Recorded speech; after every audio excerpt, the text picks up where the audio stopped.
I've served on the Senate Intelligence Committee. I have been in classified briefings, and I'm telling you, like, don't be on the train using your ear pods and thinking somebody can't listen to your conversation. Outside, as we're walking quietly, the CIA is monitoring everything that we're doing in Congress. They're monitoring all of us. And 2 of them have told me, we've been threatened by the CIA. In 2017, the CIA lost control of its most valuable weapons. Now, these weapons, they weren't nuclear bombs. They weren't explosives. They actually weren't even guns. They didn't even contain bullets. Now, the truth was these weapons weren't physical weapons. They were digital weapons, not filled with a chamber full of bullets, but a chamber full of code written on a computer halfway across the world that could be implemented to hack, destroy, and even frame another country at the whim of America. It was on March 7th, 2017, WikiLeaks dropped what was known as Vault 7. And at the time, this was the largest data breach in the history of the Central Intelligence Agency. Over 8,761 files, a gigabyte worth of cyber warfare secrets. I have no clue what a gigabyte means, but that sounds like a lot. This leak, it didn't come from the outside. This leak didn't come from a foreign enemy. This leak came from inside Langley itself. Now, that might beg the question, what was inside Vault 7? What made this such a big, explosive scandal? Because this wasn't surveillance data. This was a blueprint for cyber warfare, the ins and outs for how America was able to hack into other adversarial programs, how America was able to use some of the premier technology in the world to not only hack in to a system, but how to leave no trace. Or even further than that, how can you make it look like someone else did the hack that you did yourself? All of these capabilities were leaked by WikiLeaks and exposed on mass scale. This wasn't surveillance data. This itself was a blueprint for cyber warfare.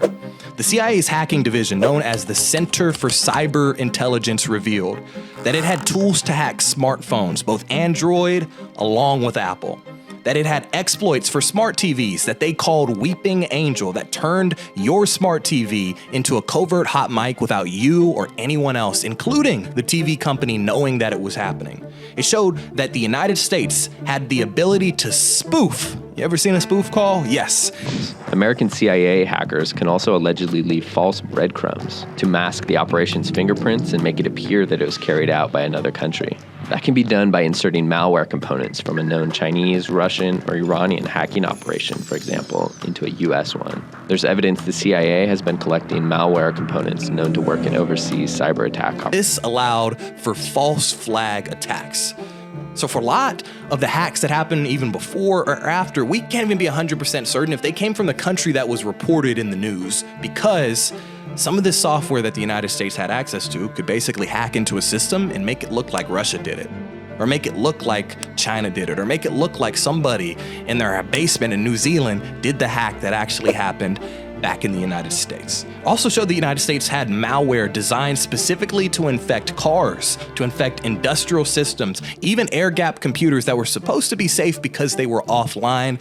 The United States could hack those as well. Now, there was a lot of cool code names. Weeping Angel, codename Marble, codename Hive. I don't even know what this next one means. Codename Brutal Kangaroo. What the fuck does that mean? But seems pretty powerful. Maybe it has a bit of a kick, if you know what I mean. You guys like dad jokes? Subscribe. If anything, Vault 7 revealed that the CIA didn't just watch the world. The CIA had the power to break into anywhere in the world, not just a nuclear facility that you might see in Mission Impossible or James Bond. The United States had the ability to hack into a specific device, a specific computer. Now, obviously, once this information got out, this was the CIA's worst nightmare.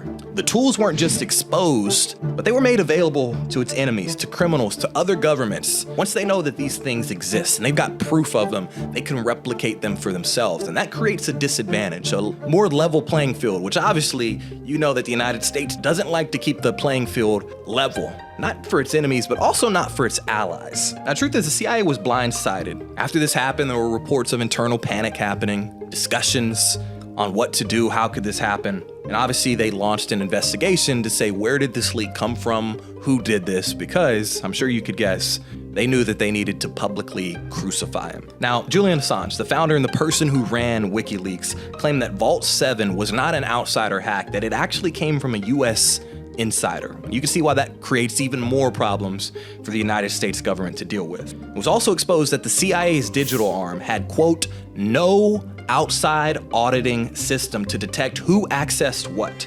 So essentially the agency, the CIA, that's known worldwide in media, in movies, in stories, real and fake, for hacking or spying on everyone, had no access to see who was inside its own system. So, who did this? If it was an insider, do we know who it was? Enter Joshua Schultz. Now, Joshua was a CIA software engineer that was later convicted of leaking Vault 7. He had a few grudges, but he also had access to a few backdoors. He had access to the inside of the CIA's cyber program team. He was able to expose massive, and I mean massive, security failures within the CIA's own elite hacking unit. Now, what was the fallout? What happened after this was exposed? One, governments were stunned.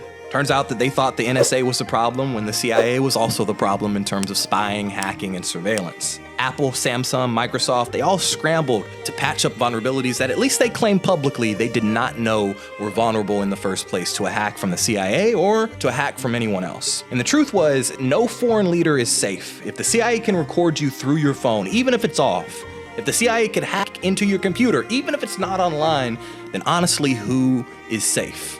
The real answer is not you, not me, and oftentimes not even you if you're a head of state. The US government? This was the first year of the Trump administration. Do you think they came out and made an apology? No, they remained silent. They didn't give you an apology. Republicans controlled Congress, they didn't give you a reform, and once Democrats got back in power, they gave you the same response. The only panic we started to see was the quiet type, the one that happens behind closed doors. Because if anything, Vault 7 was America's own cyber version of Chernobyl. But it didn't spread nuclear radiation all over the planet. It spreaded in the form of secrets exposed, capabilities that other people could have an insight into. WikiLeaks had a quote when this came out in 2017 that said, "The CIA lost control of its entire cyber weapons arsenal." Let me say that again. The CIA lost control of its entire cyber weapons arsenal, which might be the most important and most impactful form of weapons that exists in the world today.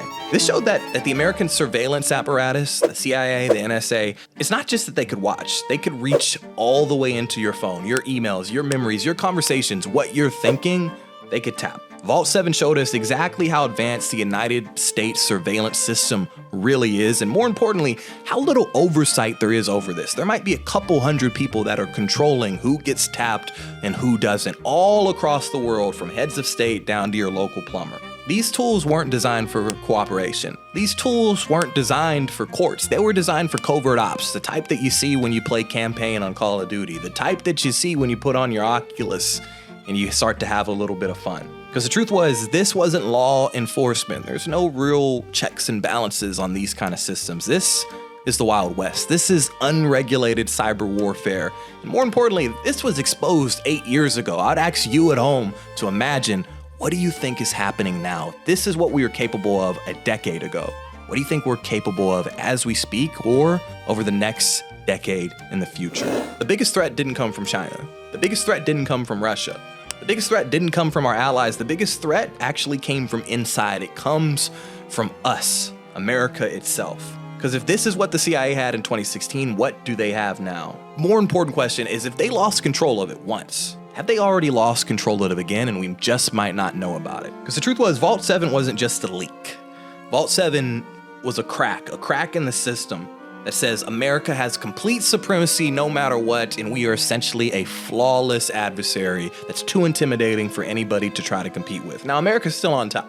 I want America to remain on top. But what Vault 7 showed us, that if we don't take these things seriously, there are other people that know or are finding out exactly what we're capable of, that are looking to find their version of a Vault 7, one that they hopefully won't reveal to the public, that we might not know about until it's years too late. The CIA in reality wasn't hacked from the outside, it was hacked from the inside, from people that thought the weapons that we were using weren't being used in an appropriate way, or at least not in a way that the United States populace could know about. And now those tools, those cyber weapons, they're out there in the wild. So like I said earlier, we were living in the wild, wild west, a brave new world, a new frontier, a new type of war, a new type of conflict, that if America wants to remain on top, we're gonna have to figure a couple things out. Somebody said that the CIA built the digital equivalent of nuclear bombs and then left the key to that door under the mat outside and expected nobody to find it. This is what happened when the last vault was exposed. I guess you could say we made it out. We won't really know exactly the real ramifications probably for years to come. But the bigger question that we've got to ask ourselves is what happens when the next vault opens? And more importantly, what the hell is inside?